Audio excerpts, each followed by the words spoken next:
Bonjour. Alors voici la leçon de cette deuxième semaine. On va parler un peu de l'appareil musculo-squelettique, bon, les muscles, les articulations. C'est important pour votre métier parce que les muscles et surtout les articulations vont être soumises à une rude épreuve. Bien, vous pouvez prendre des notes pour cette leçon, je vous conseille d'ailleurs, parce que ça vous servira au moins pour remplir le petit questionnaire qui va venir après. Alors l'appareil musculo-squelettique, on va commencer à s'intéresser aux muscles. Il y a trois types de muscles. Les muscles rouges striés, qui sont dépendants de notre volonté, ce sont ceux qui nous permettent de bouger, ce qui permettent de prendre le sèche-cheveux, de faire un brushing, tout ce qu'on sait faire, marcher. On les dirige, on les contrôle, alors que les muscles blancs, lisses, ceux-là, on ne les contrôle pas. Ce sont des muscles complètement indépendants de notre volonté, et par exemple, l'estomac, l'utérus, ils travaillent en autonomie, sans besoin qu'on les dirige. Et puis, il y a un troisième type de muscle, bon, celui-ci, il est unique, c'est le muscle cardiaque. On l'a déjà vu, le muscle cardiaque, ou myocarde, avec le préfixe myo qui est associé à muscle, on va le retrouver tout à l'heure. Donc le muscle cardiaque, il est rouge, il est strié, mais on ne le contrôle pas, heureusement, sinon il y en a qui font des bêtises. Voilà, trois types de muscles. On va s'intéresser dans un premier temps aux muscles rouges striés. Dans un premier temps, le muscle cardiaque, on l'a déjà vu, les muscles blancs, ça n'occupera pas, c'est de la médecine, c'est pas pour nous. Donc, muscles rouges striés. Alors, structure du muscle strié. Alors, muscle strié, vous n'avez qu'à penser au biceps, par exemple, ou au muscle de la cuisse. Prenons le biceps, prenez un mec assez musclé, et vous voyez le biceps, c'est donc une masse qui est renflée, plus ou moins d'ailleurs, qui peut se contracter, qui est rouge, qui est accroché aux os par des tendons, qui permettent ensuite de faire le mouvement. C'est parce que le muscle se contracte et qui va tirer sur les os et permettre à l'articulation de faire ce mouvement. Donc ces tendons sont des attaches très très solides, fibreuses, et en principe le tiennent bien. Donc quand on se casse un tendon, c'est assez ennuyeux, puisque le muscle ne va plus être relié aux os, et donc on va plus pouvoir bouger. Par exemple, quand on se casse le tendon d'Achille, qui relie le pied à l'os de la jambe, on va être gêné pour marcher. Bien, petite remarque, les muscles, là, on peut les faire grossir. Il y en a qui font du sport, qui les font grossir. Il y en a d'autres qui prennent des médicaments pour les faire grossir. Mais ça, on le voit tout de suite parce que si les muscles ont grossi artificiellement, les tendons, eux, n'ont pas bougé. Et donc, on va voir des gens avec des gros muscles, des petits tendons, ce qui fait que dans un effort, le tendon peut casser. Alors, voici maintenant la structure d'un muscle strié. Et vous voyez, ça ressemble beaucoup à la structure du cheveu. Toutes ces fibres, encore dans des fibres, vous vous souvenez, macrofibrilles, microfibrilles pour le cheveu. Alors, il ne faudra pas confondre un dessin qui représente la structure du cheveu avec un dessin qui représente la structure d'un muscle. Alors, le muscle est composé de fibres. Fibres musculaires, donc voilà, par exemple, une fibre musculaire, ici, tout ça, fibre musculaire. Ici, vous avez un faisceau de fibres musculaires. Donc, ce sont des cellules. Une fibre musculaire, c'est une cellule. Ici, on voit la membrane de la cellule. Ici, il y a des noyaux de la cellule. Et à l'intérieur de cette cellule musculaire, il y a ces fibres qui sont les myofibrilles. Fibres musculaires, myofibrilles. Donc, ces fibres-là vont pouvoir se contracter sous l'action de la volonté du cerveau, un nerf moteur qui part de la colonne vertébrale qui va envoyer un signal électrique. Ici, vous avez un nerf moteur qui s'applique sur une cellule et qui va la stimuler pour qu'elle se contracte.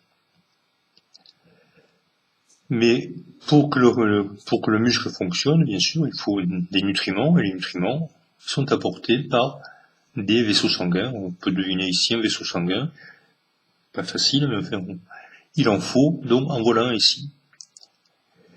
Ces fibres-là, toutes ces fibres-là sont maintenues entre elles par une espèce de ciment, en fait, qui est un tissu conjonctif. Entre les fibres, il y a un tissu conjonctif, et ici l'enveloppe aussi, c'est également un tissu conjonctif. Voilà, et donc, ce faisceau de fibres va être stimulé donc par les nerfs pour pouvoir se contracter. Chaque contraction va être initiée au niveau des myofibrilles. C'est là-dessus que va se faire la contraction. Et voilà la forme de l'apparence des myofibrilles. C'est pour cela qu'on dit que c'est un muscle strié. Les stries, ce sont ces petites raies. Donc voilà pour le muscle. J'espère que vous avez retenu tout ça. Les mots sont ici en haut. Bon, je ne sais pas s'ils sont lisibles. Je les ai tous prononcés, je pense. Bien, vous aurez à remplir ce dessin. Ça va être facile puisque j'ai tout dit. Alors voyons maintenant les articulations. Alors voici une articulation. Qu'est-ce que c'est qu'une articulation? En fait, c'est une manière, enfin c'est pas une manière, c'est un lien qui relie deux os.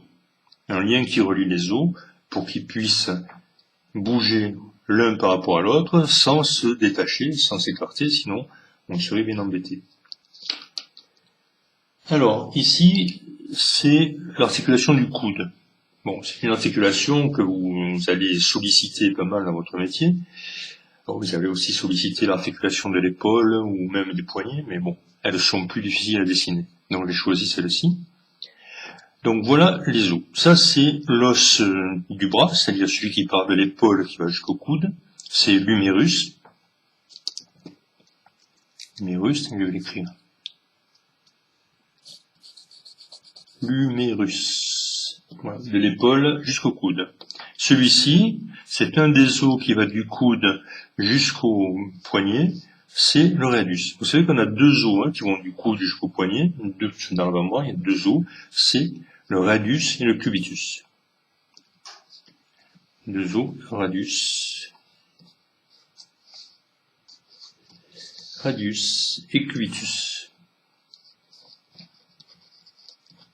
Alors ces os, radius et cubitus, qui permettent donc la rotation du poignet par exemple, sont reliés à l'humérus par une articulation.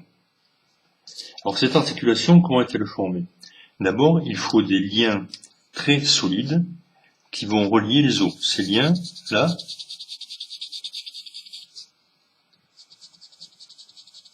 permettent, c'est une structure fibreuse très solide, ce sont des ligaments. Alors il ne faut pas confondre les ligaments et les tendons.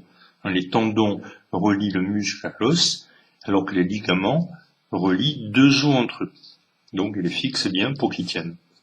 Alors là aussi, les ligaments, quand on se blesse, on peut se casser les ligaments. Ce qui est bien connu, c'est la rupture des ligaments croisés du genou. Quand on fait du ski, on connaît bien ça. Et si on se casse les ligaments croisés, l'articulation a du mal à fonctionner. Alors, articulation qui permet donc de relier deux os et qui permet le mouvement. C'est extrêmement complexe comme système. Vous avez ici, pour pas que les os frottent les uns contre les autres, sinon ils s'abîmeraient, ils s'useraient très vite, vous avez une couche blanche, brillante, lisse, c'est du cartilage, ce qu'on appelle le cartilage articulaire. Ici, contre ces ligaments, vous avez une membrane qui est là pour produire une espèce de liquide lubrifiant qui va être ici, là, qui va être au contact de l'os, ici, et ce liquide lubrifiant, comme ferait de l'huile dans un moteur, permet de faire des mouvements qui ne sont pas douloureux. Donc, cette couche particulière, c'est la membrane synoviale, et le liquide qu'elle produit, c'est de la synovie. Donc là également, un accident, un choc peut créer une rupture de l'enveloppe de l'articulation, et la synovie peut s'échapper, ça s'appelle un épanchement de synovie, ce qui fait enfler le genou. Bon, c'est pas trop grave, mais il faut que ça se résorbe. Bien, mais voilà, je pense que ça suffira pour cette première leçon sur les os et les articulations. On verra la prochaine fois le fonctionnement d'un muscle. Bien, vous remplissez l'exercice que je vais vous donner, et puis vous postez tout cela sur le cloud. Voilà, et bien bon travail, et à bientôt, j'espère.